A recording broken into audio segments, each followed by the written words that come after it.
ರಾತ್ರಿ ಹೊತ್ತು ಮಂದಿರದಲ್ಲಿ ನಡೆದ ಭಜನೆ ಕಾರ್ಯಕ್ರಮ ಮುಗಿಸಿ ಗುಡಿಯ ಕಟ್ಟೆಯ ಮೇಲೆ ಮಲಗಿದ್ದ ವ್ಯಕ್ತಿಯೊಬ್ಬನನ್ನ ಕಬ್ಬು ಕಡಿಯುವ ಕೊಯ್ತಾದಿಂದ ಕೊಚ್ಚಿ ಕೊಲೆ ಮಾಡಿದ ಘಟನೆ ಬೆಳಗಾವಿ ಜಿಲ್ಲೆಯ ಗೋಕಾಕ್ ತಾಲೂಕಿನ ಮಮತಾಪುರ ಗ್ರಾಮದಲ್ಲಿ ನಡೆದಿದೆ.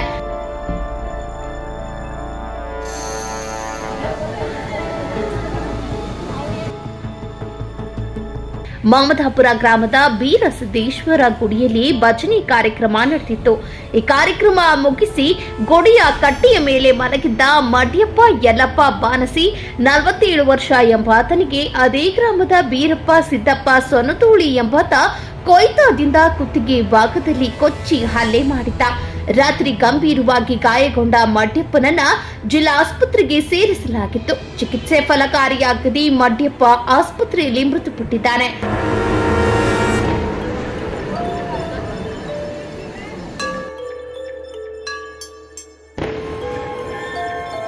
ಹೊಲದ ಸೀಮೆಯ ವಿಚಾರದಲ್ಲಿ ಮಡ್ಯಪ್ಪ ಮತ್ತು ಬೀರಪ್ಪನ ನಡುವೆ ಕಲಹ ನಡೆದಿತ್ತು.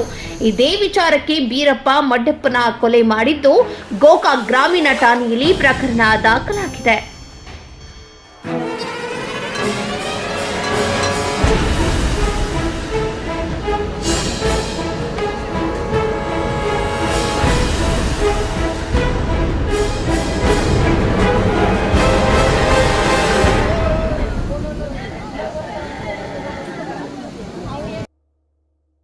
ಹೆಚ್ಚಿನ ಸುದ್ದಿಗಳಿಗಾಗಿ ನೋಡ್ತಾ ಇರಿ ಕನ್ನಡ 9 ನ್ಯೂಸ್.